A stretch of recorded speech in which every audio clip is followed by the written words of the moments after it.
The Cask of Amontillado.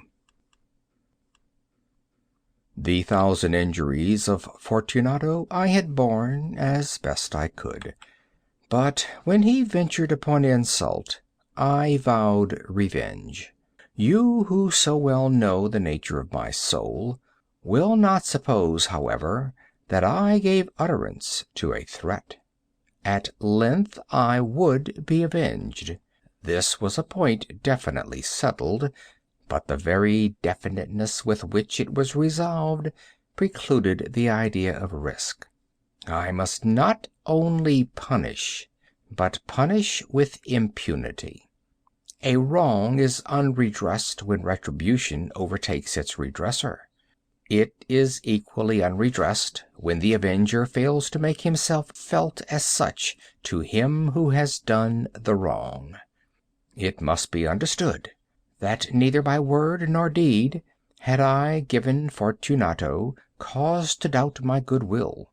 I continued, as was my wont, to smile in his face, and he did not perceive that my smile now was at the thought of his immolation. He had a weak point, this Fortunato. Although in other regards he was a man to be respected and even feared. He prided himself on his connoisseurship in wine. Few Italians have the true virtuoso spirit. For the most part their enthusiasm is adopted to suit the time and opportunity, to practice imposture upon the British and Austrian millionaires. In painting and gemmary, Fortunato, like his countrymen, was a quack. But in the matter of old wines he was sincere. In this respect I did not differ from him materially. I was skillful in the Italian vintages myself, and bought largely whenever I could. It was about dusk one evening during the supreme madness of the carnival season that I encountered my friend. He accosted me with excessive warmth, for he had been drinking much. The man wore motley. He had on a tight-fitting party-striped dress, and his head was surmounted by the conical cap and bells. I was so pleased to see him that I thought I should never have done wringing his hand. I said to him, "My dear Fortunato, you are luckily met. How remarkably well you are looking to-day! But I have received a pipe of what passes for Amontillado, and I have my doubts." "How?" said he. "Amontillado? A pipe? Impossible! And in the middle of the carnival!" "I have my doubts," I replied, "and I was silly enough to pay the full Amontillado price without consulting you in the matter. You were not to be found, and I was fearful of losing a bargain." "Amontillado!" "I have my doubts." "Amontillado!" "And I must satisfy them." "Amontillado!" "As you are engaged, I'm on my way to Luchesi. If anyone has a critical turn, it is he. He will tell me—" "Luchesi cannot tell Amontillado from sherry."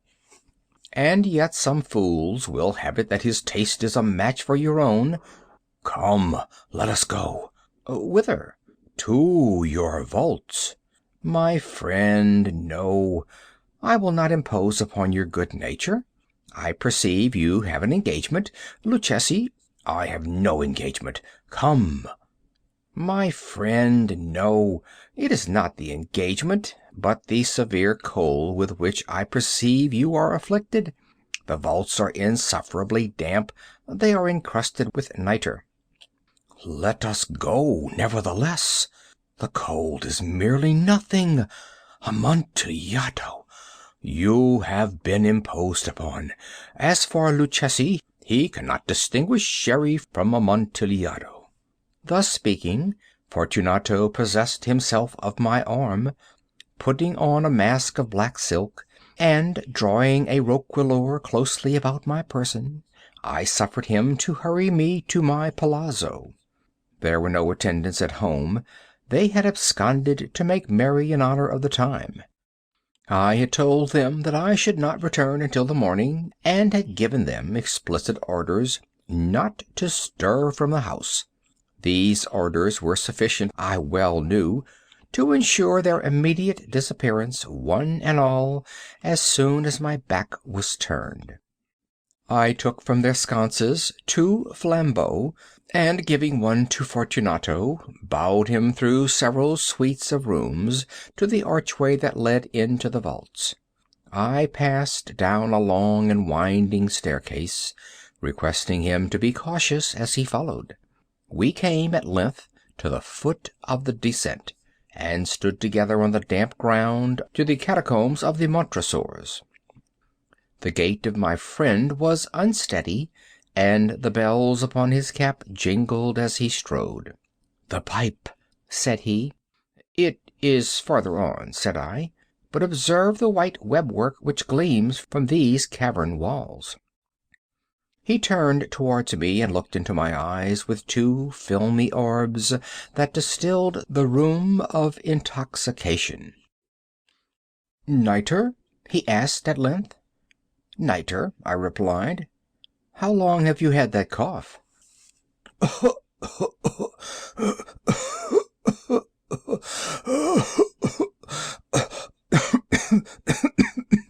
My poor friend found it impossible to reply for many minutes. "It is nothing," he said at last. "Come," I said with decision, "we will go back. Your health is precious. You are rich, respected, admired, beloved. You are happy as once I was. You are a man to be missed. For me it is no matter. We will go back. You will be ill, and I cannot be responsible. Besides, there is Luchesi." "Enough," he said. "The cough is a mere nothing. It will not kill me. I shall not die of a cough." "True, true," I replied, "and indeed I had no intention of alarming you unnecessarily, but you should use all proper caution. A draught of this Medoc will defend us from the damps." Here I knocked off the neck of a bottle which I drew from a long row of its fellows that lay upon the mould. "Drink," I said, presenting him the wine. He raised it to his lips with a leer. He paused and nodded to me familiarly while his bells jingled. "I drink," he said, "to the buried that repose around us." "And I to your long life." He again took my arm, and we proceeded. "These vaults," he said, "are extensive." "The Montresors," I replied, "were a great and numerous family." "I forget your arms." "A huge human foot d'or in a field azure. The foot crushes a serpent rampant, whose fangs are embedded in the heel." "And the motto?" "Nemo me impune lacessit." "Good," he said. The wine sparkled in his eyes and the bells jingled. My own fancy grew warm with the Medoc. We had passed through walls of piled bones, with casks and puncheons intermingling, into the innermost recesses of the catacombs. I paused again, and this time I made bold to seize Fortunato by an arm above the elbow. "The nitre," I said. "See, it increases. It hangs like moss upon the vaults. We are below the river's bed. The drops of moisture trickle among the bones. Come, we will go back ere it is too late. Your cough—" "It is nothing," he said. "Let us go on. But first another draught of the Medoc." I broke and reached him a flagon of de Grave. He emptied it at a breath. His eyes flashed with a fierce light. He laughed and threw the bottle upwards with a gesticulation I did not understand. I looked at him in surprise. He repeated the movement, a grotesque one. "You do not comprehend?" he said. "Not I," I replied. "Then you are not of the Brotherhood." "How?" "You are not of the Masons." "Yes, yes," I said, "yes, yes." "You? Impossible! A Mason?" "A mason," I replied. "A sign," he said. "It is this," I answered, producing a trowel from beneath the folds of my roquelaire. "You jest," he exclaimed, recoiling a few paces. "But let us proceed to the Amontillado." "Be it so," I said, replacing the tool beneath the cloak, and again offering him my arm. He leaned upon it heavily. We continued our route in search of the Amontillado. We passed through a range of low arches, descended, passed on, and descending again, arrived at a deep crypt, in which the foulness of the air caused our flambeaux rather to glow than flame. At the most remote end of the crypt there appeared another less spacious. Its walls had been lined with human remains piled to the vault overhead, in the fashion of the great catacombs of Paris. 3 sides of this interior crypt were still ornamented in this manner.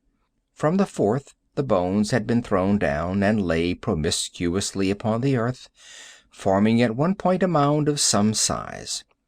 Within the wall thus exposed by the displacing of the bones, we perceived a still interior recess in depth about 4 feet, in width 3, in height 6 or 7. It seemed to have been constructed for no especial use in itself, but formed merely the interval between 2 of the colossal supports of the roof of the catacombs, and was backed by one of their circumscribing walls of solid granite. It was in vain that Fortunato, uplifting his dull torch, endeavored to pry into the depths of the recess. Its termination the feeble light did not enable us to see.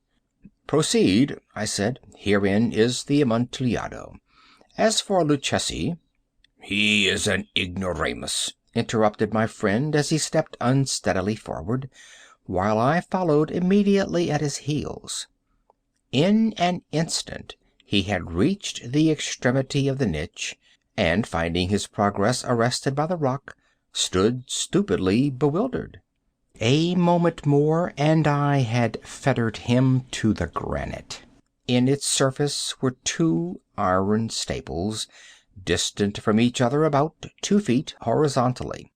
From one of these depended a short chain, from the other a padlock. Throwing the links about his waist, it was but the work of a few seconds to secure it.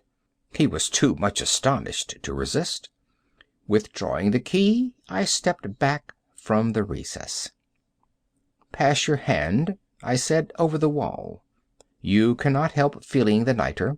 Indeed, it is very damp. Once more, let me implore you to return." "No." "Then I must positively leave you. But I must first render you all the little attentions in my power." "The Amontillado!" ejaculated my friend, not yet recovered from his astonishment. "True," I replied, "the Amontillado." As I said these words, I busied myself among the piles of bones of which I have before spoken. Throwing them aside, I soon uncovered a quantity of building stone and mortar. With these materials, and with the aid of my trowel, I began vigorously to wall up the entrance of the niche. I had scarcely laid the first tier of my masonry when I discovered that the intoxication of Fortunato had in a great measure worn off. The earliest indication I had of this was a low moaning cry from the depth of the recess. It was not the cry of a drunken man. There was then a long and obstinate silence. I laid the 2nd tier, and the 3rd, and the 4th, and then I heard the furious vibrations of the chain. The noise lasted for several minutes, during which, that I might hearken to it with the more satisfaction, I ceased my labors and sat down upon the bones. When at last the clanking subsided, I resumed the trowel and finished without interruption the 5th, the 6th, and the 7th tier. The wall was now nearly upon a level with my breast. I again paused, and holding the flambeau over the mason work, threw a few feeble rays upon the figure within. A succession of loud and shrill screams bursting suddenly from the throat of the chained form seemed to thrust me violently back. For a brief moment I hesitated. I trembled. Unsheathing my rapier, I began to grope with it about the recess, but the thought of an instant reassured me. I placed my hand upon the solid fabric of the catacombs and felt satisfied. I reapproached the wall. I replied to the yells of him who clamored. I re-echoed, I aided, I surpassed them in volume and in strength. I did this, and the clamorer grew still. It was now midnight, and my task was drawing to a close. I had completed the 8th, the 9th, and the 10th tier. I had finished a portion of the last and the 11th. There remained but a single stone to be fitted and plastered in. I struggled with its weight. I placed it partially in its destined position, but now there came from out the niche a low laugh that erected the hairs upon my head. It was succeeded by a sad voice, which I had difficulty in recognizing as that of the noble Fortunato. The voice said, "Ha, ha, ha, he, he, a very good joke indeed, an excellent jest. We will have many a rich laugh about it at the palazzo, he, he, he, over our wine, he, he, he, he." "The Amontillado," I said. "Yes, the Amontillado, but is it not getting late? Will they not be awaiting us at the palazzo, the Lady Fortunato and the rest? Let us be gone." "Yes," I said, "let us be gone." "For the love of God, Montressor!"